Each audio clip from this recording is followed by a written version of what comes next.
It's the Happy Families podcast. What can doping athletes teach us about success? What can our children learn from drug cheats? Why are we talking about this on the Happy Families podcast? Has it got anything to do with parenting at all? I think that you might be surprised. Doping, athletics, and parenting. That's next. Stay with us. It's been billed as the future of sport, but the enhanced games in Las Vegas has been declared a flop. Australia's own James the Missile Magnussen bombed out in his event, while just one world record has been broken. It's the Happy Families podcast. Welcome to a brand new week. We are Justin and Kylie Coulson, parents of 6 daughters. This is the podcast where you get real parenting solutions every single day. Australia's most downloaded parenting podcast.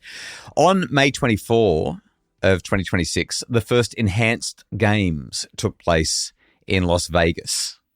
So when you opened this podcast, I thought you were saying dopey as in one of the 7 dwarfs. No, I'm not talking about lacking intelligence. I didn't say dopey. I said doping. Doping as in drug cheats. So now I'm really confused. Evidently. And we're not talking about the recently completed Commonwealth Games that were supposed to be in Victoria but ended up over in the UK either. We're talking about doping athletes. So did you hear about the enhanced games? It's not a joke. It sounds like a punchline's coming, but the enhanced games back in May. I heard minimal. Okay, great. And what do you know about it? Just that they were allowed to use drugs to enhance their performance. Pretty much. According to the organisers, and this is a direct quote from their website, the games are ushering in, quote, a new era in athletic competition that embraces scientific advancements to push the boundaries of human performance. So that's PR speak for our athletes are doped to the gills and we're encouraging it, right? That's the whole box and dice. It's the Olympics, but for cheats. It doesn't make sense at all.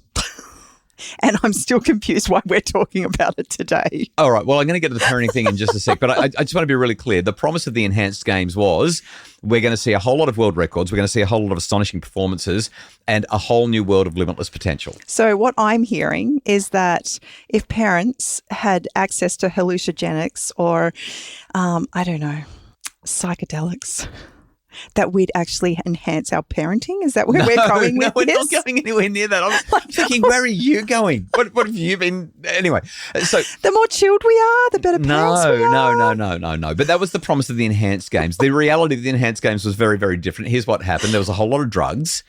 It was a woeful competitive spectacle. And essentially, there was zero enhancement of anything. So no world records broken, even with the enhancement of drugs? Let's just say that the East Germans of the 80s and the Chinese athletes of the 90s doped far more successfully. And they were doing it illicitly, right? But so let's talk about the records. First, the swimming's the one that I'm most interested in because I used to be a swimmer. One world record was beaten. And in the write-ups afterwards, it seems that it was much more to do with... wasn't there a massive controversy over the swimming? Well, they were wearing a supersuit. The supersuits were banned in the 2010s. Yeah. And the write-ups basically say it probably didn't have anything to do with the banned substances, with the steroids. It was probably the supersuits because they give a boost of about 5% to your performance. So probably there. On the athletics track, results were shabbier than the results in the pool. The men's times, get this, the men's times on the athletics track were closer to female world records than male world records because there's quite a difference, right? So the men were running much closer to female times than male times, even though they were doping. So basically, even after cheating, they still didn't perform any better. Yeah, there are literally high schoolers that are running faster than these drug cheats. Like I'm not exaggerating. It's not hyperbole. They actually are. And the problem is this. The organisers believed that if they could rope in some of the best athletes in the world, or at least some of the former best athletes in the world, and then fill them with steroids, that they'd become Superman or Captain America or whatever. But that's not how it works. And that's where I want to bring this back to parenting. So what's going on here is we've got this cult of optimisation that the world runs by now. Steroids will enhance performance. There's no doubt. Steroids will enhance performance, but so will things like sauna, and so will things like magnesium or peptides and whatever other fad that's out there.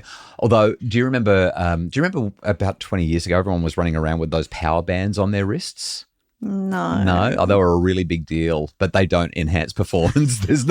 Anyway, the reason I'm sharing this in today's pod, it's been on my mind a lot because we saw the Commonwealth Games and a whole lot of records and a whole lot of brilliant athletic performance from people who weren't doping, and yet the people who were doping thought they were going to get the records and they didn't.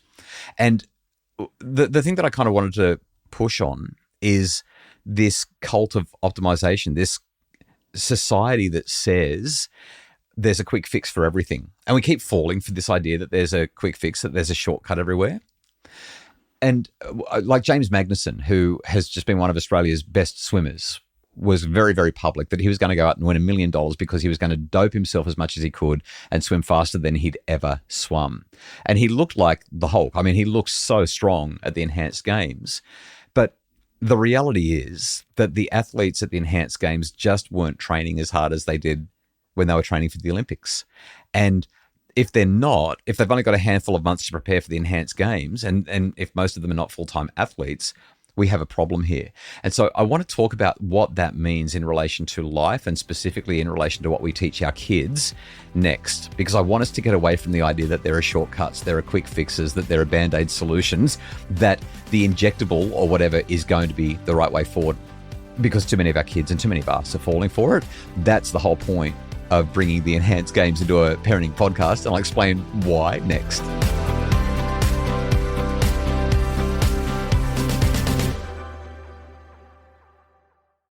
We're back. It's the Happy Families podcast. Okay, if you've stayed with me during my preamble, here's what I'm getting at. So we've got James Clear, Atomic Habits. Sold something like 20 million copies of this book now. One of the world's best-selling books kind of ever. And in the book, he describes an interaction that he had with an elite weightlifting coach who visited the gym where he was doing some training. And this was a coach who'd worked with thousands of athletes during his career, including Olympians. And Clear, who is into bodybuilding and weightlifting, asked him a question. He said, what's the difference between the best athletes and everyone else? What do the really successful people do that most don't? They put more effort in. It's practice. Yeah. That's so. The coach talked a bit about genetics. He talked a bit about luck. He talked a bit about talent. But then he said this, and this is a direct quote from what James Clear says.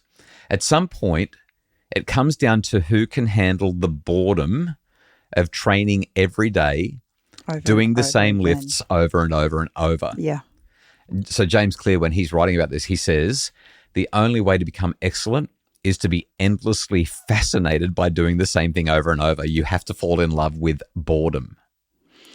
Yeah, that's really curious. I remember reading something from Michael Jordan and him talking about the fact that he wasn't the best player out there, but he was willing to miss 1,000 hoops or whatever it was to get the one hoop. I'm totally botching it up, but I remember when I read it thinking he actually misses. Like he's so famous because of what he's capable of doing. JR, I want you to play the clip. I've missed more than 9,000 shots in my career.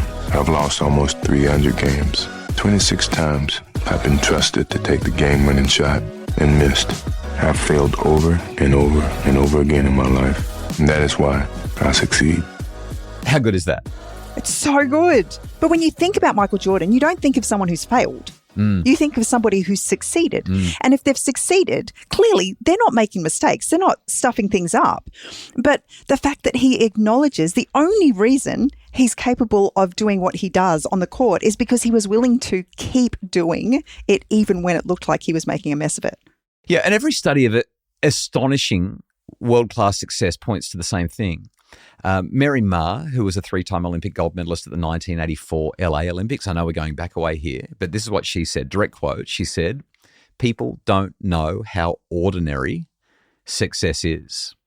So the whole thing that I wanted to share in today's podcast was this. Everyone wants the shortcut. Everyone wants the secret. Like we want it.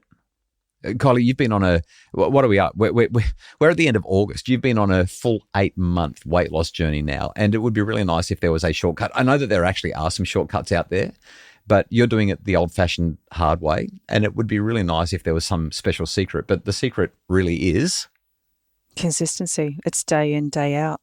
Yeah.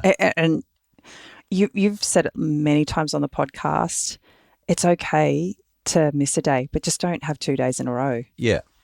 But the hacks fill our feeds, and there's so many. I'm going to use a really uncharitable term. There are so many grifters who will sell you the promise of an easy answer to help you to feel a little less insecure or a little more optimized, and to shift you towards whatever it is that you think your dream is, or the dream that they're trying to sell you.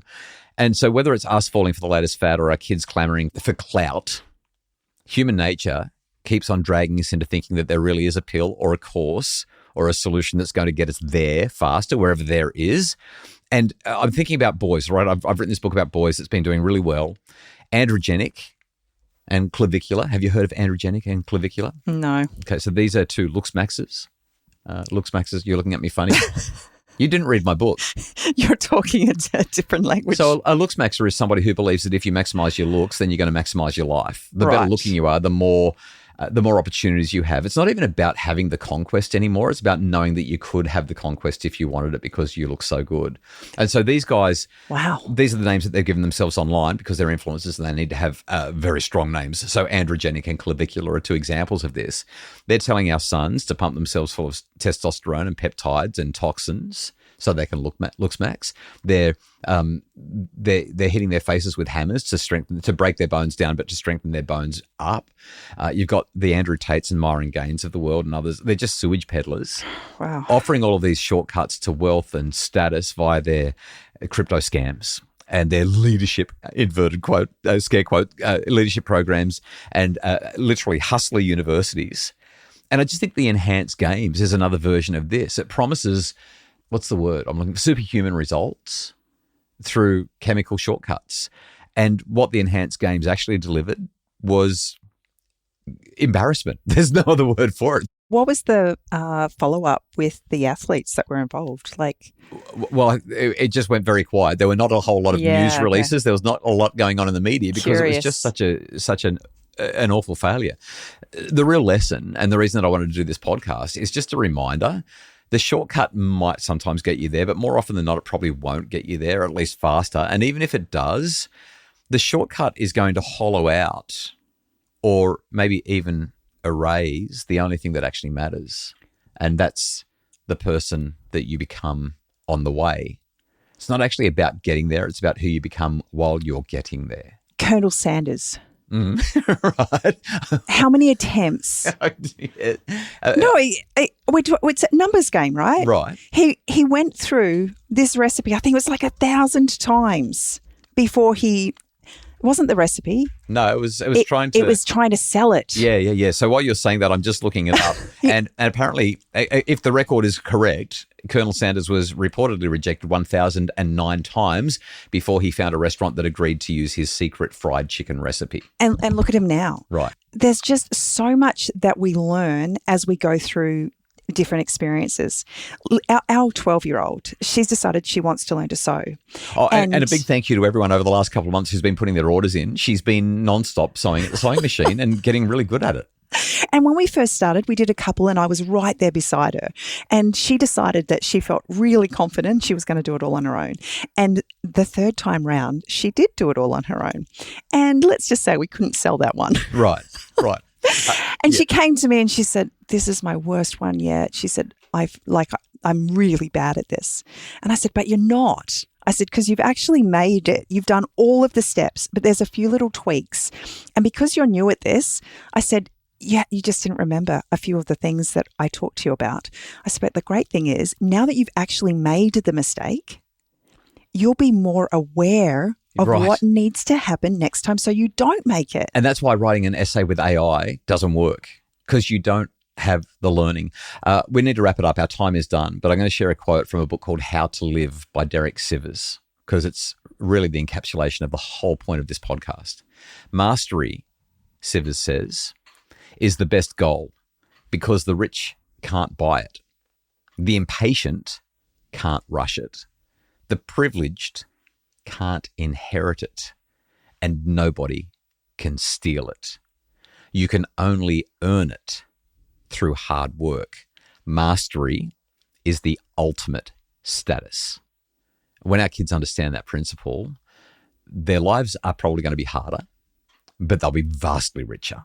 Sound and audio engineering for the Happy Families podcast, Justin Rulon from Bridge Media. Mim Hammonds looks after admin and additional support. If you like this podcast, please join us for the rest of the week. We've got so much great stuff to talk about, including kids who are lying. We're going to be talking about the new threat to our daughters, pornography and how it's affecting girls, and some brand new science highlighting that screen time can damage the development of our under twos. All of that and more this week on the Happy Families podcast. We'll talk to you tomorrow.